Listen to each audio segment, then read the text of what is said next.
Debt has been sold to you as a personality flaw, a moral story. You borrowed because you were careless. You struggled because you were undisciplined. And if you're drowning, the popular script says you must have done something wrong. That story is comforting for the system, because it turns a structural design into private shame. It makes you look down at your own feet instead of looking up at the architecture above your head. But debt is not simply tolerated in modern economies. It is required. It is the engine. It is the rope that keeps the machine tight. Strip away the advertisements and the shame, and you see a colder logic. A population burdened with obligations is easier to predict, easier to discipline, and easier to extract from than a population that owns its time. People with breathing room negotiate. People under monthly pressure comply. They cannot easily refuse overtime, walk away from a bad job, relocate, start over, or take risks. Debt doesn't just take money, it takes options. And once options disappear, freedom becomes a luxury product. That's why this story has always been bigger than credit cards and bad budgeting. Debt is one of civilization's oldest control technologies. When societies discover a way to lock ordinary people into permanent repayment, the same outcome keeps returning in different costumes. The many work endlessly to feed the few, and the few don't need chains because the calendar itself becomes the chain. Month after month. Payment after payment. A life measured not in seasons or meaning, but in due dates. Here's the shift that matters. Most people imagine old oppression as direct force. Soldiers, whips, prisons. But the more advanced a system becomes, the less it needs open violence. It can move control into paperwork, into contracts, into normal obligations that feel voluntary because you signed them. And once you accept that contract, the system can tell you, with a straight face, that you are free. After all, nobody held a weapon to your head. The cage is invisible, and that invisibility is the point. So when we talk about a debt pyramid, we are not just describing numbers. We're describing hierarchy. At the top of the pyramid, wealth functions like gravity. It pulls in assets, influence, and safety. At the bottom, debt functions like friction. It burns time, energy, and possibility. The pyramid survives because the bottom must keep moving to prevent collapse, while the top collects the heat without feeling the burn. And notice how the system protects the story. When debt expands, it is framed as opportunity, access, ownership, investment in yourself. But when debt breaks people, the blame returns to morality. You should have been more careful, more responsible, more disciplined. This is how a structural dependency is disguised as personal failure. The rules are written so that debt is normalized, even celebrated, while escape is made difficult, slow, and exhausting. In the next part, we're going to walk backward through time to see how this mechanism repeats. Not as a conspiracy theory, but as a pattern of political economy. Rome's old logic of debt bondage and its eventual legal reforms. The evolution from bodily control to labor control. The industrial era's company towns and script systems, where wages could be captured before they ever reached a worker's real choices. And then the modern era, where legal tender pays you, but obligations consume you so quickly that the effect can look hauntingly similar. This is not about declaring that every debt is evil. Debt can build businesses, fund growth, and smooth life's emergencies. The deeper question is who gets debt as leverage, and who gets debt as captivity. The wealthy borrow to acquire appreciating assets. Ordinary people borrow to survive rising costs. One form of debt increases power. The other form of debt drains it.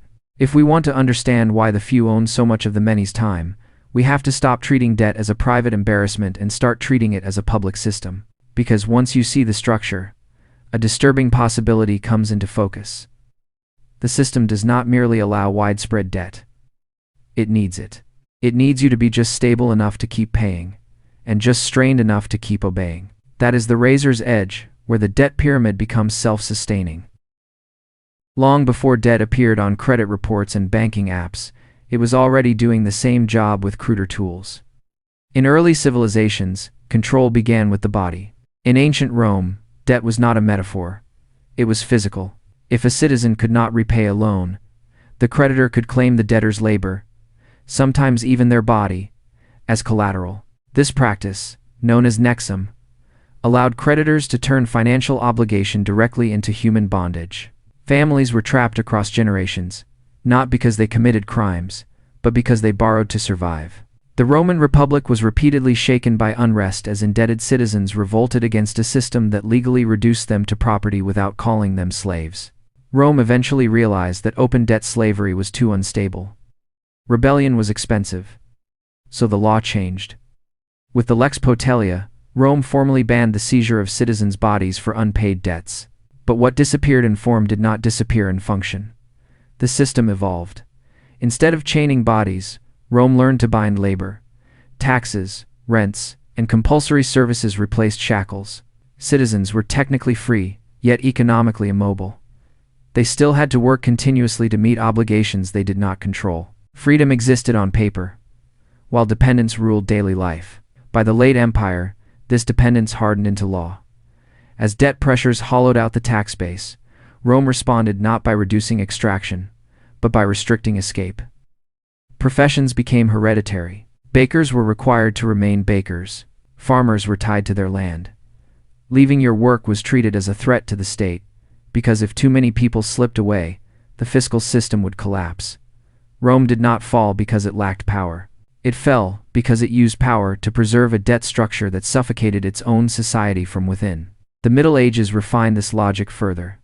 Serfdom was not slavery in the classical sense. Serfs were not bought and sold in markets. What bound them was obligation. Lords owned land, mills, ovens, forests, and even access to basic survival. Every step of daily life carried a fee. A bad harvest or illness pushed peasants into borrowing, usually from the same lord who controlled their livelihood. Interest ensured the debt never fully disappeared. The genius of the system was permanence. A serf who paid everything off might leave. A serf who never could stayed obedient and predictable. What matters is not the era, but the mechanism. Each time societies faced the instability of direct coercion, they shifted toward economic dependence. Chains became contracts. Whips became ledgers.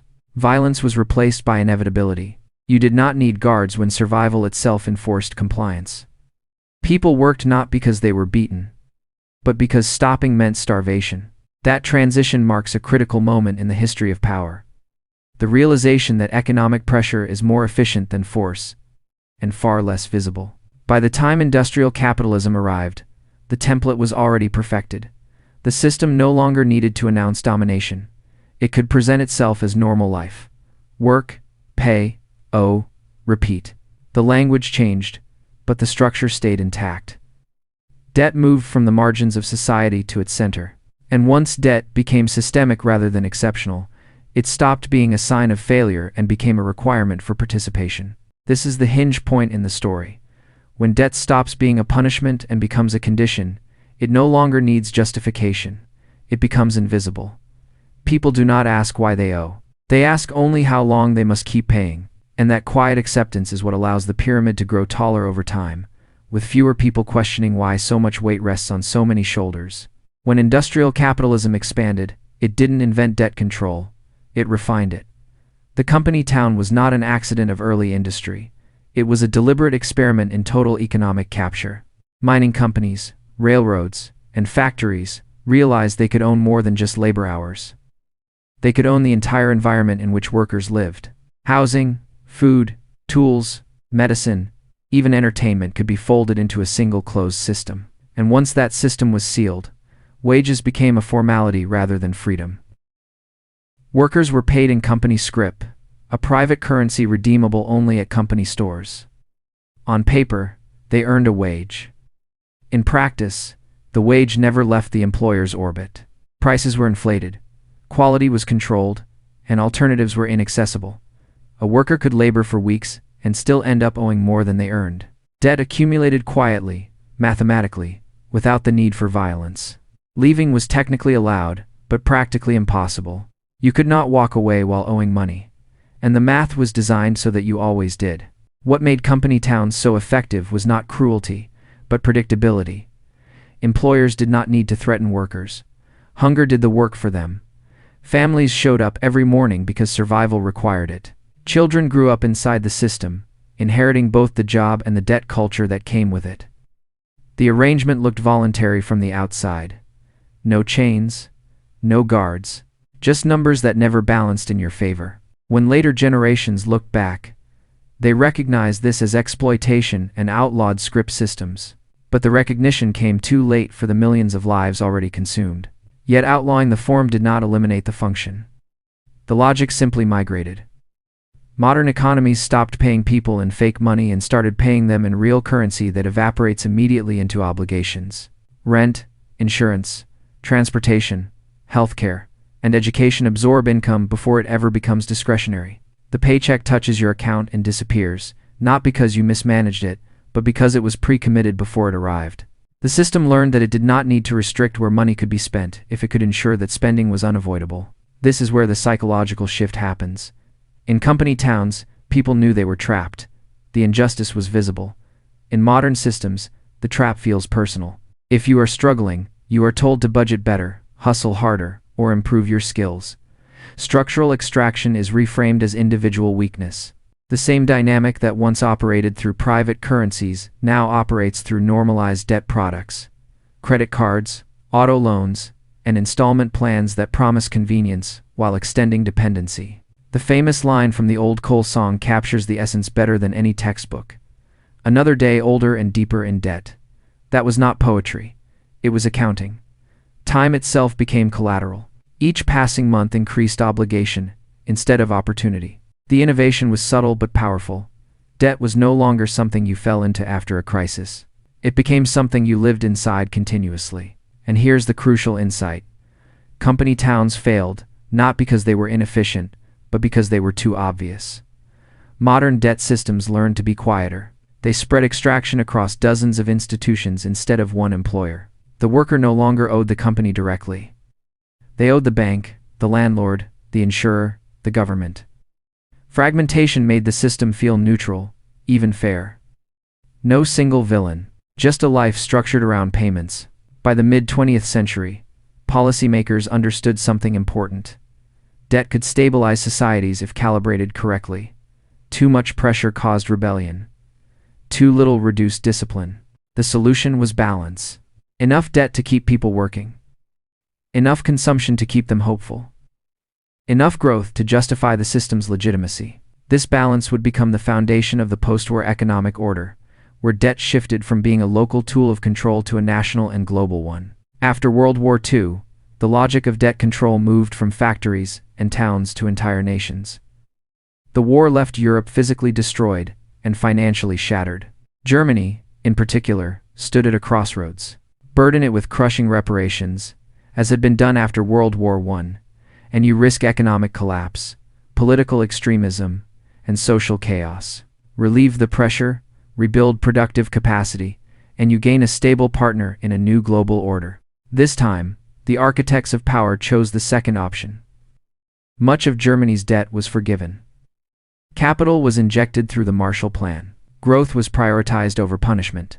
This decision revealed a crucial truth that elites fully understood. Debt is only useful if the debtor can keep producing. A corpse cannot pay interest. A collapsed society cannot consume. At the national level, excessive debt is destabilizing not just for the debtor, but for the creditor as well. So governments learn to manage debt like a throttle, not a chain. Enough pressure to maintain alignment. Not enough to trigger revolt. It was a lesson learned the hard way from Rome, from feudal Europe, and from the industrial age. But here's the pivot that defines the modern era. While nations were granted relief to ensure stability, individuals were not. For citizens, debt became the substitute for rising wages. As productivity increased and profits concentrated, labor's share stagnated. Rather than restructure the distribution of income, policymakers expanded access to credit. If paychecks could not grow, borrowing would fill the gap. Consumption could continue. Growth numbers would look healthy. Social tension could be delayed. This was sold as empowerment. Credit meant opportunity. Loans meant access. Mortgages meant ownership. Education debt meant upward mobility. The story was seductive because it worked at first. Families bought homes. Students went to college. Living standards appeared to rise. But beneath the surface, a quiet shift had occurred. The economy moved from paying people enough to live toward lending people enough to survive. Income was replaced by obligation. Once debt became normalized, it could be engineered. Interest rates, repayment schedules, penalties, and refinancing options were tuned to maximize compliance rather than freedom. People were encouraged to think long-term in the language of 30-year mortgages and decades-long loans. Time horizons stretched. Exit options shrank. The longer the repayment period, the more predictable behavior became. A person planning payments 20 years ahead is not planning rebellion. This is where the debt pyramid truly solidified. Governments borrowed massively, confident that inflation and growth would erode the real value of what they owed. Corporations leveraged cheap credit to acquire assets and competitors, and individuals absorbed rising costs through personal loans that followed them for most of their working lives. Each layer depended on the one below continuing to pay. Stability at the top required discipline at the bottom. The genius of the system was narrative. When nations borrowed, it was called stimulus or investment. When corporations borrowed, it was called leverage or strategy. When individuals borrowed, it was called responsibility. Failure at the top triggered rescue. Failure at the bottom triggered blame. Debt stopped being a shared risk and became a moral divider. By the late 20th century, the structure was complete. Money itself was no longer tied to physical scarcity. It was created through lending. Every new dollar entered the system as someone else's obligation. Growth required expansion of debt. Stability required continuous repayment. And freedom became conditional on how well you serviced what you owed. Most people experience inflation as inconvenience. Prices rise. Budgets tighten. Something feels off, but it is explained away as temporary or unavoidable. What is rarely explained is that inflation is not just an economic condition. It is a mechanism, and like every mechanism in the debt system, it moves value in a very specific direction. Inflation does not hurt everyone equally. It punishes those who earn and save in fixed terms, and it rewards those who borrow and own assets. If you live on wages, inflation erodes your purchasing power. Your paycheck buys less food, less housing, less security. If your income is fixed or slow to adjust, inflation quietly cuts it without reducing the number printed on your pay stub. Savings lose value without being touched. Years of discipline can be erased without a single withdrawal.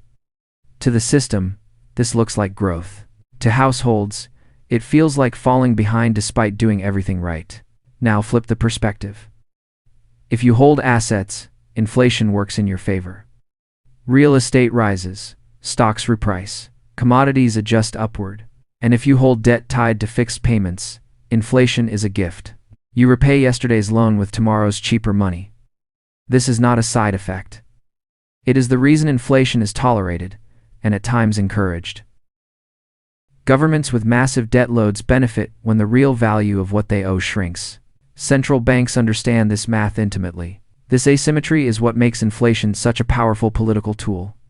It transfers wealth without legislation. No vote is required.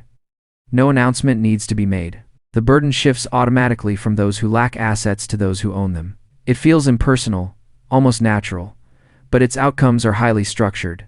Over time, inflation compresses the middle and expands the top, while convincing everyone that no one is responsible. The global financial crisis of 2008 exposed this logic in full view.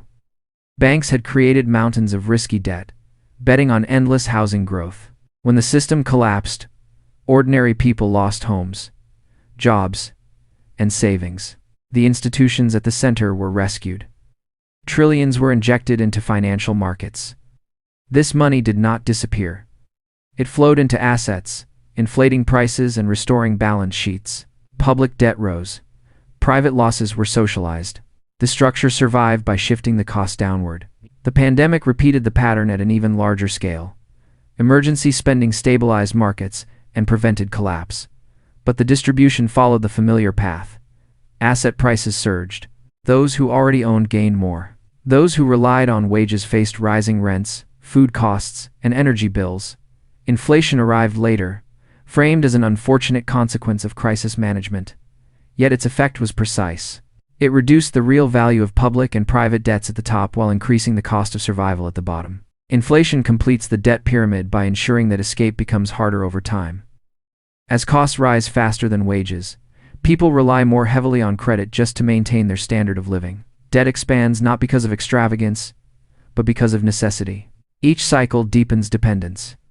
Each adjustment is explained as technical, and each outcome reinforces the same hierarchy. This is why inflation is often described as a hidden tax. Not because it funds public services directly, but because it extracts time and labor from those least able to avoid it. The wealthy hedge, the indebted endure, and the system continues without ever naming what it is doing. At this point, the pattern should be unmistakable. Debt is not a byproduct of modern life. It is a governing tool. It shapes behavior more reliably than laws because it operates inside people's daily calculations. When your future income is already claimed, your present choices narrow. You do not need to be told what to do. You self-regulate. You avoid risk. You tolerate conditions you would otherwise reject.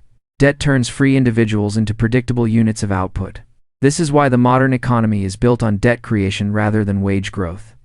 If wages rise meaningfully, people accumulate slack. Slack produces bargaining power.